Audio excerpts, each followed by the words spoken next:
यहाँ पहुंचे सारे आदिवासी परिवार को जय वाल्मीकि। कल योगिमा पर हम पावन वाल्मीकि तीर्थ पर पहुंचे थे और आज हम वाल्मीकि उपवन पर पहुंचे हैं। उसी योगिमा पर के दूसरे भाग को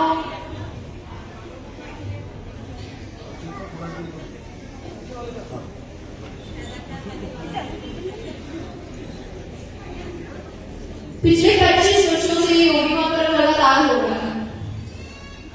कोविड की वजह से बीच में थोड़ी ब्रेक लगी थी, लेकिन तब भी हमने वेबिनार्स के रूप में इस योगिमा पर को कॉन्टिन्यूशन में रखा हुआ था। और योगिमा पर आते समय बहुत से लोगों को बहुत सी दिक्कतों का सामना करना पड़ता है। बहुत सर्दी होती है, आप लोग छोटे छोटे बच्चों को भी लेके आते हो, तो और आज आप वाल्मीकि उपवन पर भी आए हो, पहुंचे हो यहाँ। मैं आप सभी का दिल की गहराइयों से स्वागत करती हूँ। किसी के भी चेहरे पर कोई शिकन नहीं होती यहाँ पर आते हुए, बल्कि खुशी की लहर होती है कि योगिमा पर पहुंचना है या वाल्मीकि उपवन पर पहुंचना है, साहब जी को मिलना है। और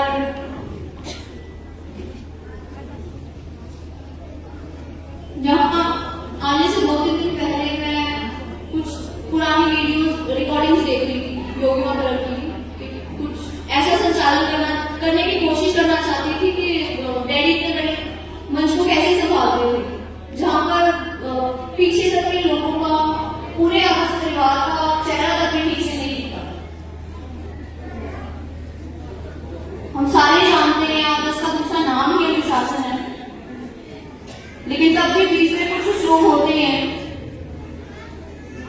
चुप नहीं करते। उसकी वजह से वॉलंटियर्स को खड़ाना पड़ता है। अगर आदिवासी परिवार पूरा एक अनुशासन को समझ रहे तो कल को वॉलंटियर्स की बैक एरिया में भी जरूरत नहीं पड़ेगी।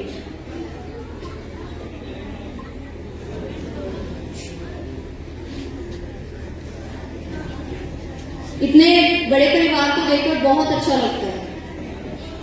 जो रावल साहब और अतिकाय जी ने अपने संघर्ष से आप लोगों को यहाँ इकट्ठा किया, मैं नहीं सोच सकती एक आम इंसान ही कर सकता। अपने घर को छोड़ना इतना आसान नहीं होता,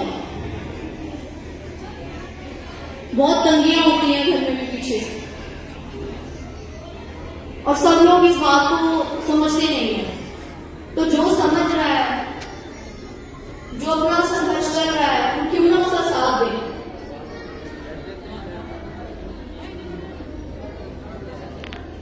आदर्श एक ऐसा प्लेटफॉर्म है हम दलितों के लिए। आदर्श सिर्फ एक संस्था नहीं, परिवार है। और यहाँ पर मैं जितने भी आप लोग बैठे हो, मैं शायद सबको जानती भी नहीं हूँ, ना सबसे कोई बात की हो, लेकिन फिर भी आप लोग बैठे हुए को बिल्कुल परिवार के जैसे ही लग रहा है।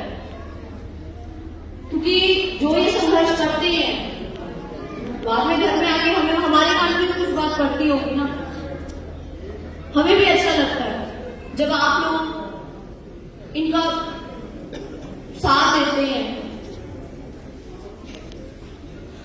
भरोसा बनाना आज के टाइम में बहुत मुश्किल होता है, लेकिन आदर्श ने वो चीज कायम की है। और मुझे बहुत गर्व है अपने कौम पे, अपने आदर्श परिवार पे। हमारे बहुत से सीनियर्स रहे हैं जिन्होंने इस मंच से अपने अनुभव को साझा किया है। कुछ लोगों की बातें तो मतलब उनकी बातें सुनकर तो कई बार आंखें भी भर आती हैं। और सारी भजन मंडली, मैं समझती हूँ क्योंकि मुझे राइटिंग का शौक है थोड़ा, किसी के बारे में कुछ सोचकर लिखना बहुत बड़ी बात होती है। आप लोग अतिकाय जी को, रावल साहब के बारे में आप लोग अपने दिल की जो बातें अपने भजन में पिरोते हैं, मैं आपका सच में धन्यवाद करना चाहती हूँ। और बहुत बड़ी बात है किसी के बारे में कुछ लिखना, और आप जब गाते हैं तो सारी संगत आपको बैठ के सुनती है, ये इनका प्यार है उनके लिए। आदर्श ने ऐसे ऐसे लोगों को पैदा किया है।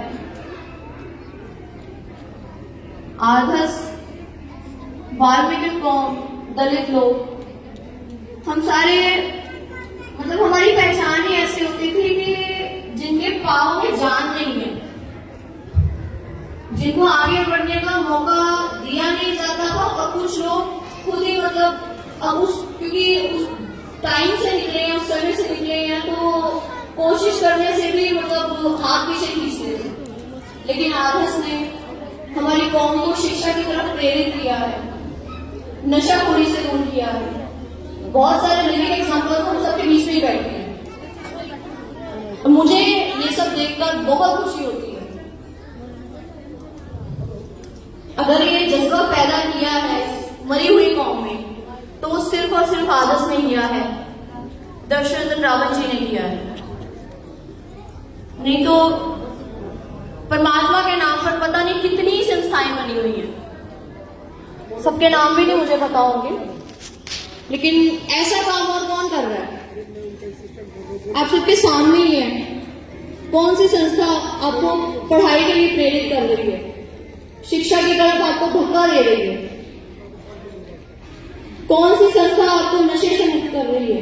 कौन सी संस्था आपको अपने ही वाल्मीकि धर्म के बारे में शिक्षा, परमात्मा की शिक्षा आपको बता रही है?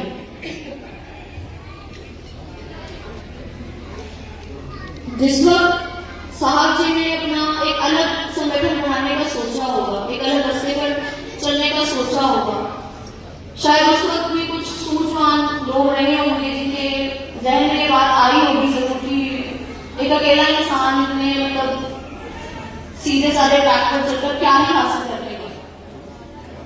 पर आज भी वो लोग वहीं पर हैं, और आदर्श का रूप हम सब लोग हर साल बड़े बड़े योगामृत में देखते हैं। आप लोग अपना घर छोड़कर के सर्दी में ऐसे क्यों नहीं आते? सब में जज्बा होता है, एक खुशी की लहर होती है।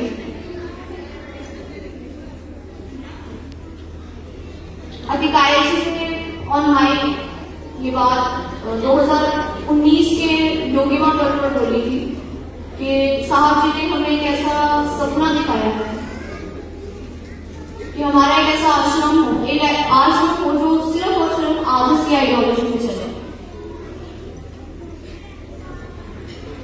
और वो सपना खुली आंखों से देखा गया था। वो सपना सिर्फ साहब जी का दो आंखों का नहीं बल्कि असंख्य आंखों का, अनगिनत आंखों का है। उनमें से दो आंखें आज परमात्मा के चरणों में जाके आ चुकी है। मुझे बहुत दुख है इस बात का कि वाल्मीकि की अधिकारी के सामने नहीं रखी गई, ये बोझ है। लेकिन मैं आपको एक बात बताना चाहूंगी, ये जो प्लान आप वाल्मीकि उपवन के नाम से समझ रहे हैं, ये सिर्फ एक आश्रम, हम रिलीजियस तौर पे इसको आश्रम बोल सकते हैं, मेडिकल कॉलेज यहाँ बनेगा, यूनिवर्सिटी तक की ज्ञान हासिल यहाँ पे होगा, लाइब्रेरी सेंटर, स्टडी सेंटर, हमारे प्रचारक तैयार होंगे यहाँ से। ये अगर हम अलग अलग करके इनको देखें, ये जो मैंने जितनी बातें बोली, कितनी ताकत फील होती है कि अगर ये सब कुछ सच में हो गया तो मतलब क्या ही बात हो जाएगी ना।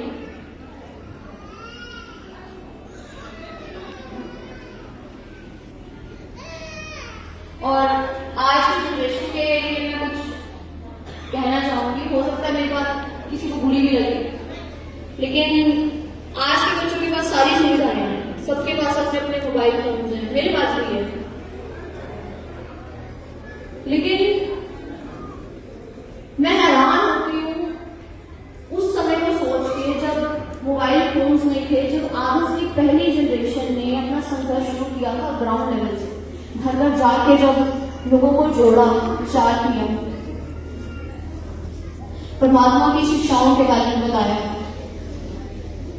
वो जो टाइम था वो शायद मतलब सोचने में भी बहुत हैरानी होती है कि कैसे किया होगा इन्होंने। हो सकता है जैसे कल साहब जी ने बताया योजना पर कुछ डिटेल्स लेट भी हो जाती थी, खत आने में देर भी हो जाती थी, तो उस वक्त ये लोग कैसे हैंडल करते होंगे? क्योंकि अभी जैसे छोटी सी इनकन्वीनियंस होती है तो हम लोग एक दूसरे को फोन के माध्यम से जल्दी जल्दी कांटेक्ट कर लेते हैं। अभी यहाँ पर ड्यूटी वाली लड़कियां सारी पूरी नहीं आती, मतलब पहुंची नहीं थी, तो मैं फोन कर रही थी क्योंकि मेरे हाथ में है, तो उस टाइम इनके पास तो नहीं होता था। और चलो अगर मान लो किसी एक आदमी के पास होता नहीं था तो सबके पास तो नहीं था ये साधन। हमारे पास आज सोशल मीडिया है, सबके सोशल साइट्स पे हर जगह अकाउंट होते ही हैं, तो क्यों ना हम सोशल मीडिया का अच्छे से यूज करें और अपने धर्म का प्रचार करें। अपने धर्म का प्रचार करने में कैसे चलें?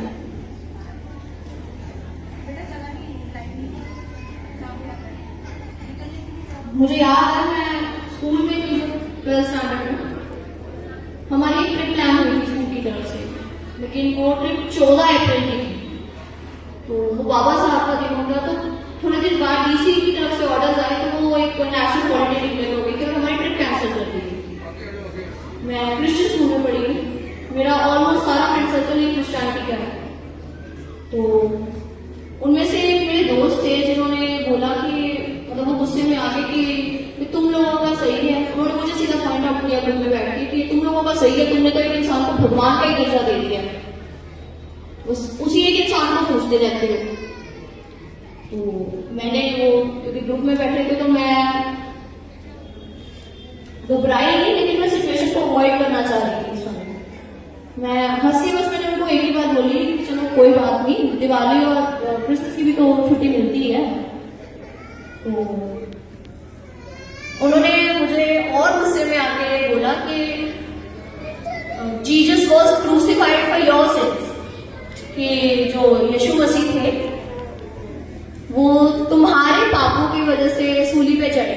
मेरी हंसी निकल, मैंने कहा मैं तो 2002 में पैदा हुई हूँ, वो तो इतने पहले मतलब उनको सूली पे चढ़ाया गया, ऐसा मैंने क्या कर दिया? तो अब मेरी हंसी में भी उनको बहुत गुस्सा आया। वो दिन था, आज का दिन है, हमारा बॉयकॉट हो चुका है, नो कॉन्टैक्ट वाली सिचुएशन है।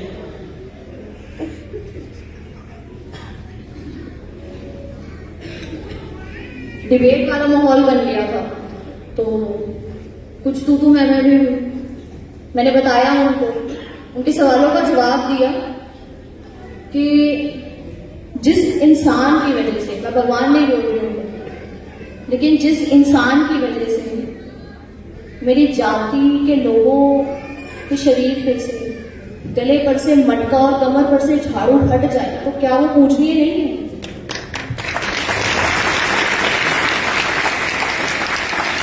भगवान का दर्जा ना हो, पर जिस काबिल जो उन्होंने काम किया है, जिस काबिल उनकी रिस्पेक्ट बनती है, एटलीस्ट उनको वो तो दी जाए। तो मेरे साथ भी थे कुछ लोग उस समय, कुछ दोस्तों ने मेरा पक्ष लिया, कुछ ने नहीं लिया, क्योंकि ग्रुप था तो किसी एक का पक्ष नहीं ले सकते, तो ग्रुप खराब हो जाता है। और मैंने उसे दो चीजें समझी। पहली ये कि लोग बोलते हैं और बोलते रहेंगे, दूसरी ये कि लोग तभी बोलते हैं जब उनको ये पता होता है कि हमारे पास प्रिविलेज है बोलने का और इसको जवाब देना नहीं आएगा। और उसका हल ये है कि हम जवाब तभी देंगे जब हमें अपनी एजुकेशन के साथ साथ अपनी हिस्ट्री के बारे में पता होगा, अपने इतिहास के बारे में पता होगा। आदर्श वही काम कर रही है, आपको नशा मुक्त भी कर रही है, आपको परमात्मा की शिक्षाओं के बारे में भी बता रही है, इतिहास के बारे में भी बता रही है, और आपको शिक्षा के लिए भी प्रेरित कर रही है। हमारा अस्तित्व हमसे दूर कर दिया गया था। हमारी हिस्ट्री को हमेशा छुपाया गया है। नहीं तो सोचने वाली बात है कि जो मूल निवासी थे, जो इस भूमि के राजा थे, उनके गले में मटका और कमर पे झाड़ू कैसे आ सकती है? शुरू से छल होता है। और जब हमें ये पता है कि हमारे साथ गलत हो रहा है, हमें पता है कि हमको वो ठीक कैसे करना है, हमको शिक्षा की तरफ जाना है, हमारे पास अपनी एजुकेशन होगी तो हम जवाब देने लायक होंगे। जब जवाब देना आएगा तो किसी की हिम्मत कैसी होएगी हमारे आगे बोलने की। इसलिए अपनी हिस्ट्री को जानना बहुत बहुत इंपॉर्टेंट है। और जो जनरेशन आज की एक काम नया सीख लिया है कि मेरे खुद के फ्रेंड सर्कल में भी ये था कि वो खुद थे, राजपूत घराने से बिलोंग करते थे, लेकिन सबके पास अपने ऐसी सर्टिफिकेट्स तैयार थे। तो आज की जनरेशन में कुछ लोग ऐसे भी हैं जो रिजर्वेशन से लाभ लेके रिजर्वेशन को ही गलत बताते हैं। जो बाबा साहेब के द्वारा किए गए संघर्ष की वजह से आज सोसाइटी में हम सिर उठाकर, आज अगर हम सोसाइटी में घूम रहे हैं, चल रहे हैं, अपने आप को, अपनी कौम को आगे बढ़ा रहे हैं पढ़कर, एजुकेशन हासिल करकर, लेकिन वो फिर भी उसी कॉन्स्टिट्यूशन को गलत बताते हैं। तो ऐसे लोगों के लिए एक बहुत बड़े स्कॉलर हुए हैं, पॉलिटिशियन, शायर भी रहे हैं 20वीं सेंचुरी के, अल्लामा इकबाल, मोहम्मद इकबाल के नाम से भी जाना जाता है। उनकी शायरी में एक यहाँ कहना चाहूंगी कि वल्ला से करे दूर वो तालीम भी फितना, इमलाक भी, औलाद भी, जागीर भी फितना, ना हक के लिए उठे शमशीर भी फितना, शमशीर ही क्या नाराए तकबीर भी फितना। इसका मतलब ये फितना जो शब्द बार बार हर लाइन में आया है, इसका मतलब पंजाबी में होता है फिटे मुंह, और हिंदी में इसको लानत का नाम देते हैं।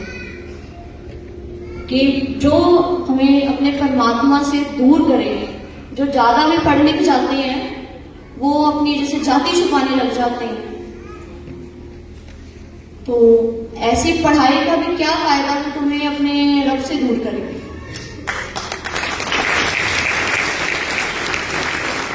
इमलाक पैसा, औलाद अपनी संतान, जागीर अपनी प्रॉपर्टी, इन सब चीजों का क्या फायदा जो आपको अपने परमात्मा से दूर करे।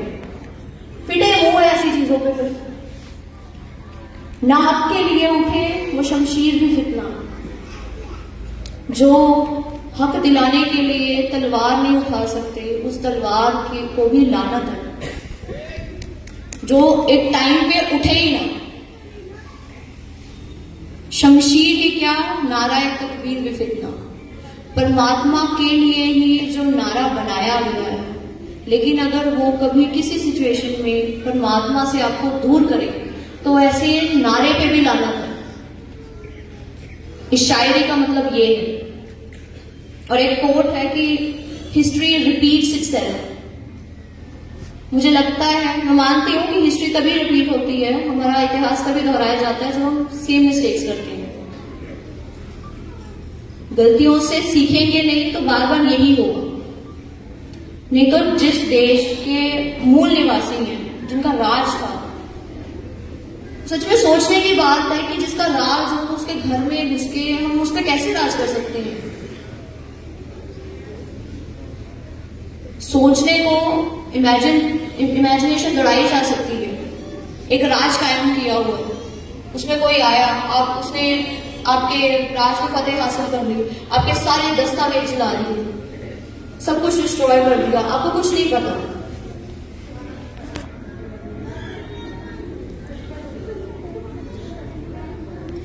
ना समझोगे तो मिट जाओगे ए वाल्मीकि लोगों, तुम्हारी दास्तान तक ना होगी दास्तानों में। और आज भी हमारी दास्तान को कोई लेकर चल रहा है तो वो आधा से हमारे धर्मदूत दर्शनतन रावण जी हैं। हम तो रावण साहब बार बार ये लिखते हैं कि द्राविड़ अस्तित्व की सम्मानजनक स्वीकृति हेतु। हम दुनिया की उस कौम में से आते हैं जिसको अपनी कौम के बारे में कुछ पता ही नहीं है। हमारे पूर्वज क्या थे, कौन थे, क्या करते थे, अपने दादा परदादा के अलावा पीछे तक किसी ने सोचने की, जानने की शायद कोशिश भी ना की हो। हम अपनी लाइफ में इतने बिजी हैं आज।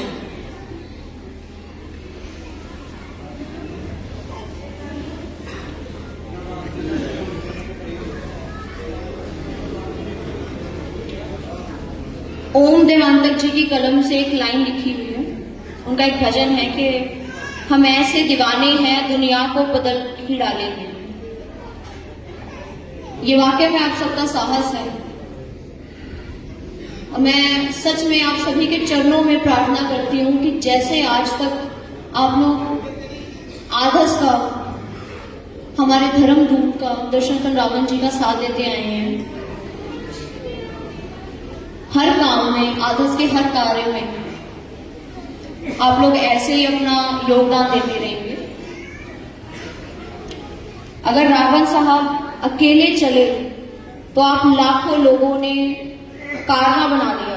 और ये कभी सपना होता था दूसरे लोगों का सत्संग देख के हमारे योगामृत भी ऐसा हो, हम सोचते थे। आज में सब कुछ आदर्श ने सच कर दिखाया है।